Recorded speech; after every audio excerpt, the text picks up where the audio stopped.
Bienvenue sur Tesla Fil. Il y a un an, parmi mes premières vidéos, je comparais la Model 3 avec 5 voitures. Et le résultat pour moi était sans appel, aucune arrivée à la cheville de la Model 3 avec un rapport qualité-prix imbattable en termes de prestations, de technologie, de puissance, d'autonomie, de recharge, de réseau de superchargeurs, etc. Enfin bref, il n'y avait vraiment pas photo. Aujourd'hui, le rapport qualité-prix de la Model 3 a considérablement évolué et on peut dire qu'il a chuté vu que Tesla a augmenté 2 fois ses tarifs. Une première fois d'un peu plus de 1000 euros, où on était encore sous le seuil du plafond des 45 000 euros pour avoir le meilleur bonus. Ça pouvait encore passer à condition de se contenter d'une voiture blanche. Sauf que Tesla a remis ça. Et du coup, cette fois-ci, la Model 3 est passée au-dessus du seuil des 45 000 euros. Alors là, je dois mettre un petit coup d'arrêt, tout simplement parce que depuis ma vidéo qui a été enregistrée, il s'est passé 3 jours. Et Tesla a encore augmenté ses tarifs, plus 3 000 euros. Donc la Model 3 standard débute maintenant à 50 000 euros. C'est assez énorme et en prix net, une fois qu'on prend en compte la baisse du bonus, etc., on arrive quasiment à 12 000 euros d'écart par rapport à la version de début 2021. Donc c'est colossal. Et tout ce que je vais dire après sur le comparatif avec les autres voitures est encore plus vrai. Et ça change vraiment tout. Parce que du coup, on a accès qu'à un bonus aujourd'hui de 2 000 euros. À partir de juillet seulement de 1000 euros, et ça complique beaucoup de choses dans le calcul pour un achat d'une voiture, pour des ménages on va dire qui feraient l'effort de passer à l'électrique, de se convertir et qui sont prêts à faire un surplus par rapport à un achat thermique, mais quand même pas à monter à 45 000 euros le prix d'achat de la voiture. Donc voilà, ça change beaucoup de choses. En prix net par rapport à ce que les prix de début 2021, il y a quasiment 9 000 euros d'écart du coup, c'est vraiment considérable. Et du coup, la question que je me pose, et sans doute la question que vous vous posez aussi, c'est quelles sont les alternatives aujourd'hui? Si la Model 3 n'est plus un choix évident, vers quelle voiture électrique je peux me tourner? Il y a plusieurs choix possibles, évidemment dans le catalogue de tous les constructeurs. J'en ai retenu 5, et on va voir pourquoi ces 5 voitures sont selon moi les plus intéressantes pour choisir autre chose que la Tesla Model 3. Alors avant de vous dévoiler la liste des 5 voitures que j'ai retenues, je vais d'abord expliquer quels ont été les critères. Mon but, c'est de proposer 5 voitures principales, 5 voitures qui peuvent être des voitures familiales, on va dire pour le prototype de la famille, 2 adultes et maximum 2 enfants. Voilà, des voitures qui passent pour une famille en utilisation normale, qui peuvent approcher les 400 km d'autonomie pour pas que ce soit une contrainte quand on part en week-end ou en voyage. Ça c'est pour le cahier des charges. J'ai mis de côté dans ma recherche le côté puissance, parce qu'il faut être clair, si on veut une voiture vraiment puissante et qui décoiffe à un prix correct, il n'y a pas photo, Tesla est et restera encore un moment largement au-dessus des autres. Donc voilà, voiture familiale principale, à peu près 400 km d'autonomie, ça c'est pour le critère principal de présélection des 5 modèles. Une autre précision qui me paraît importante, c'est que je me base pour ce comparatif sur les prix qu'on trouve sur les sites internet des marques, sur les prix catalogue. Je sais que chez certaines marques, certaines concessions, on peut bien sûr négocier les tarifs. C'est quand même une pratique qui est à la tête du client, qui manque de transparence, qui fait un peu marchand de tapis. Donc c'est déjà pas quelque chose que je cautionne, mais de toute façon je ne peux pas aller négocier des tarifs pour tous les modèles. Ce serait différent de ce que vous pouvez trouver chez vous en concession. C'est incomparable. Donc voilà, le seul comparatif possible pour moi, c'est les prix catalogue des sites. Donc c'est ça mon critère principal. Donc dans des voitures qui vont rentrer dans le plafond des 45 000 euros logiquement, et des voitures qui sont donc éligibles à partir de juillet, parce que si on considère que c'est un achat futur à venir pour vous, que vous cherchez des conseils, ce sera donc avec un bonus de 5 000 euros. Donc je vais déduire 5 000 euros pour vous donner le prix final de ces différents modèles et vous dire voilà, est-ce que ces voitures sont pertinentes si vous envisagiez au départ une Model 3. Alors, on va commencer par une voiture qui arrivait tout juste sur le marché l'année dernière quand j'ai fait la première vidéo, l'Ioniq 5, donc de Hyundai. Alors je vous invite déjà à revoir mon test de cette voiture. C'est une voiture qui m'avait beaucoup plu, pas suffisamment à l'époque comparé aux critères de la Model 3, mais aujourd'hui je trouve qu'elle revient vraiment dans le jeu et c'est vraiment une proposition qui peut être intéressante. Alors pourquoi je vous parle de l'Ioniq 5? Alors, elle était déjà séduisante, elle l'est encore plus vu l'évolution de tarif de Tesla. Si on prend maintenant une finition créative, la créative c'est le deuxième niveau de finition de Ioniq, on a un prix qui est identique à la Tesla et dans ces cas-là, ça n'arrange pas le budget des ménages qui voudraient faire quelques économies. En revanche, si on se contente du premier niveau de finition, intuitive, c'est déjà intéressant parce que c'est une voiture qui a déjà un style sympa et un niveau d'équipement suffisant et de confort, et on peut prendre une batterie de 58 kWh qui permet de faire 384 km WLTP. Ça peut paraître un peu juste, c'est juste en dessous des 400 km. Néanmoins, la capacité de recharge de l'Ioniq est vraiment très intéressante. Et je sais que, voilà, je dis qu'on ne peut pas prendre en compte la négociation, mais si jamais vous arrivez à avoir en plus la batterie supérieure, dans ces cas-là, l'offre devient vraiment très intéressante. Et tout en restant sous le bonus, c'est on va dire une candidate crédible à un achat de voiture électrique principale. Mais en tout cas, voilà, si vous prenez cette première finition et même cette première batterie qui permet de faire 384 km WLTP, la voiture revient à 38 600 euros. C'est 7 400 euros de moins que la Tesla Model 3. Et voilà, c'est quand même une différence notable. Et voilà, si vous arrivez à faire le jackpot pour la batterie de 73 kWh, et ben encore, ce sera encore mieux.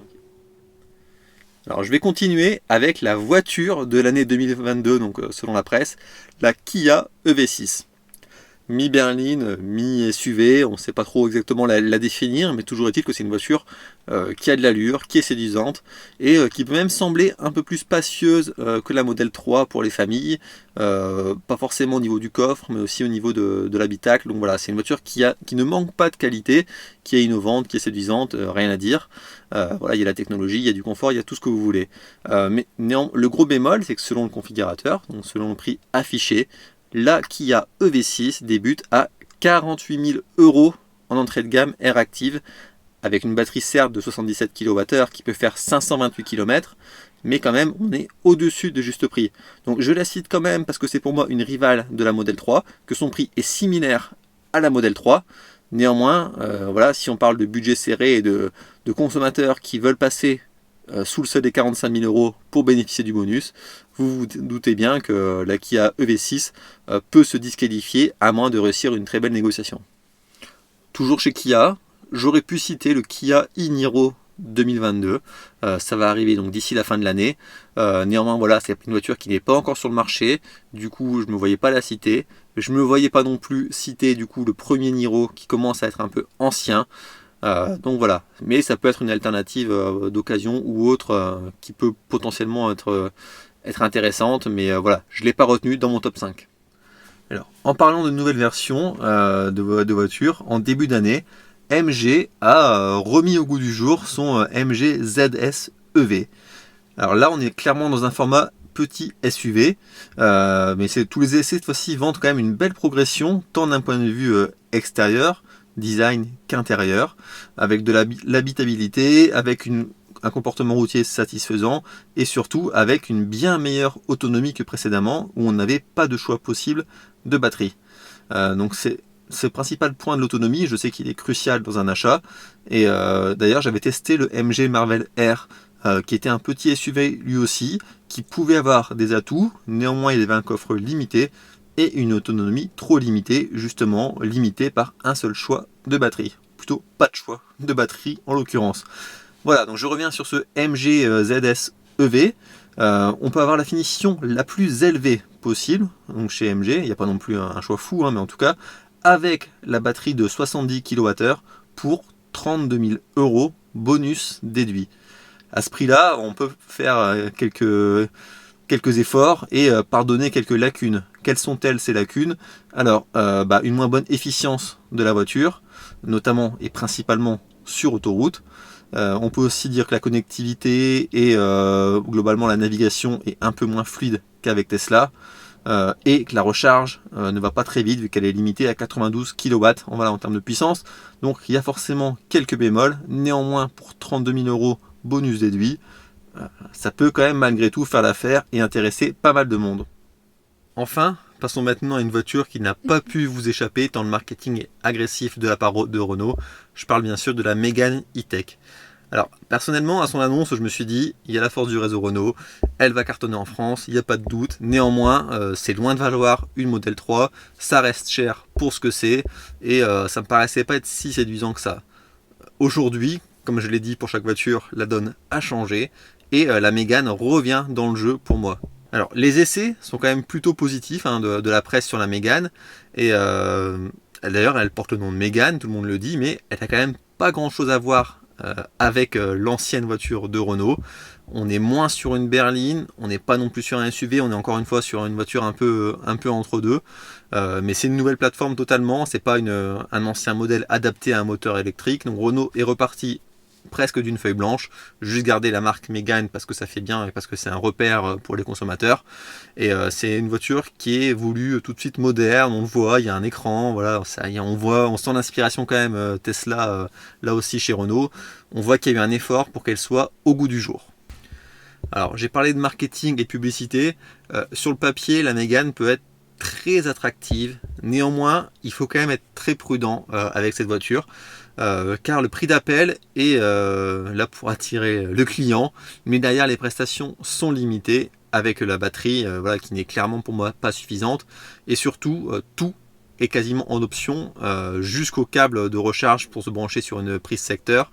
Et je vous mets d'ailleurs un lien vers un article d'Automobile Magazine qui explique les différentes versions de la Mégane et surtout les différentes options que vous pouvez cocher pour avoir accès à différentes recharges, que ce soit rapide ou sur secteur. Voilà, c'est pas si simple et il faut se méfier de l'entrée de gamme avec la Mégane. Mais bon, concrètement, voilà, si je vais conseiller une offre, si on prend la finition intermédiaire, c'est la Techno.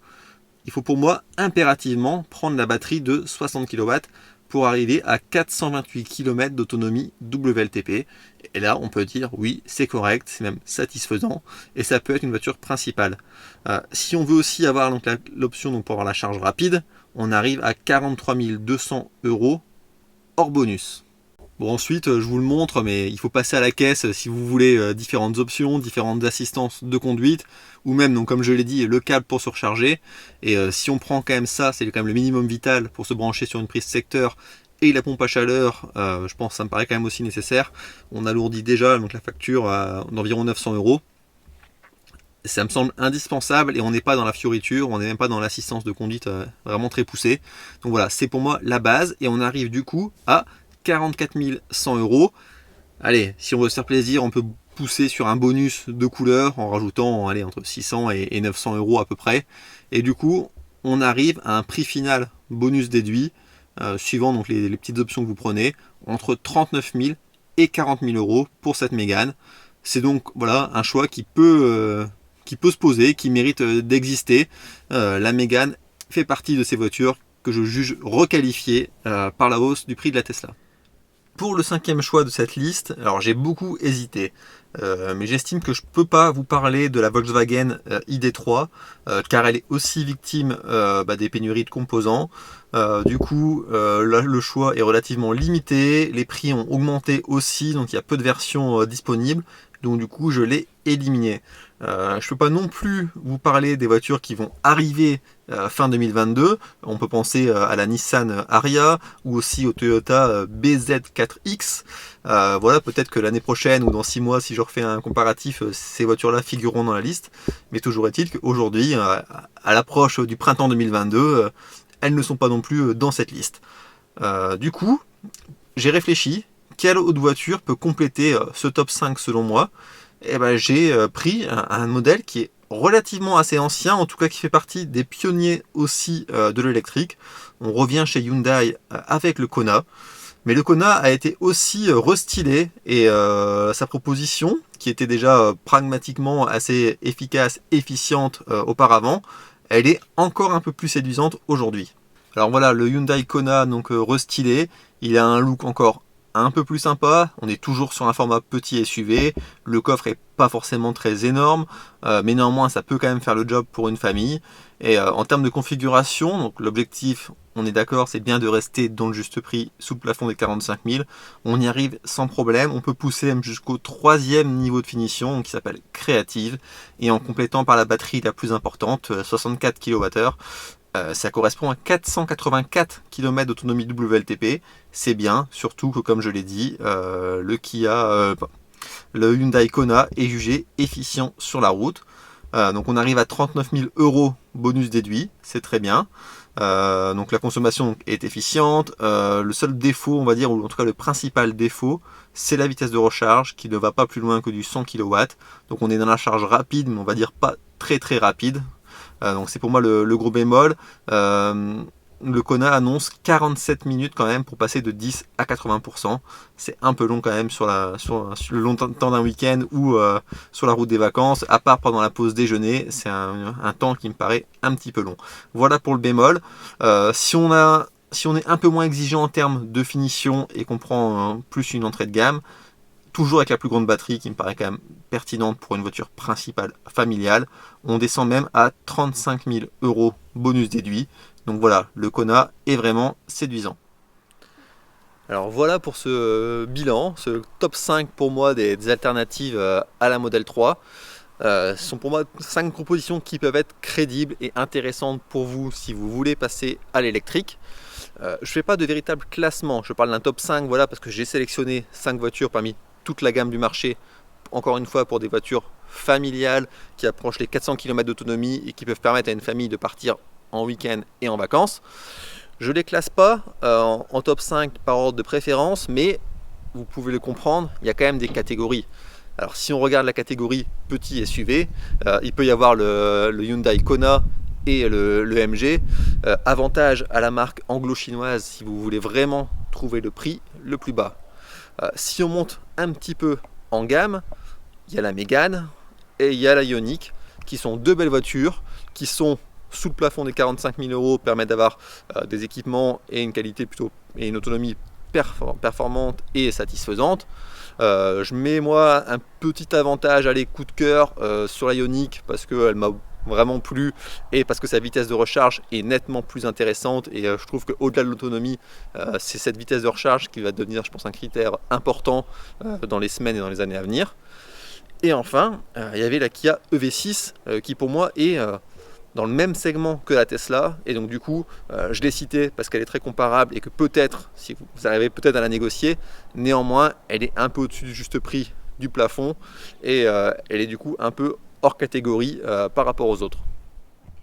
Alors dans tous les cas, quel que soit votre choix, aujourd'hui je suis obligé, même avec une chaîne qui s'appelle Tesla Feel, de reconnaître que la Tesla Model 3 a perdu son avantage, son rapport qualité-prix qui était pour moi imbattable. Demain, elle risque de perdre un autre avantage. Encore une fois, ce serait de la faute de Tesla. Je parle de l'ouverture du superchargeur à toutes les autres marques. C'est encore en test pour un moment sur quelques chargeurs en France. Aux Pays-Bas, les tests sont déjà terminés et ils sont ouverts à tous.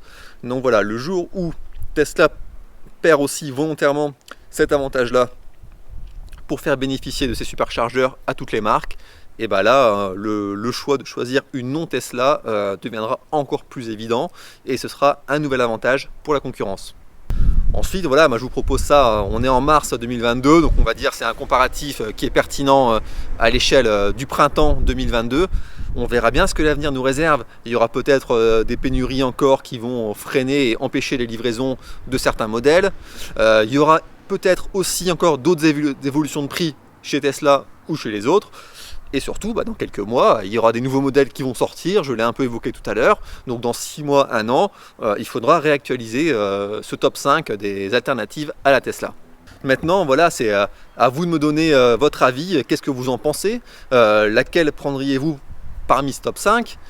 Quel autre modèle j'ai pu oublier selon vous? Quel modèle électrique vous envisagez à l'achat si vous n'êtes pas encore passé à l'acte, on va dire? Donnez-moi votre avis en commentaire, on en échange tous ensemble.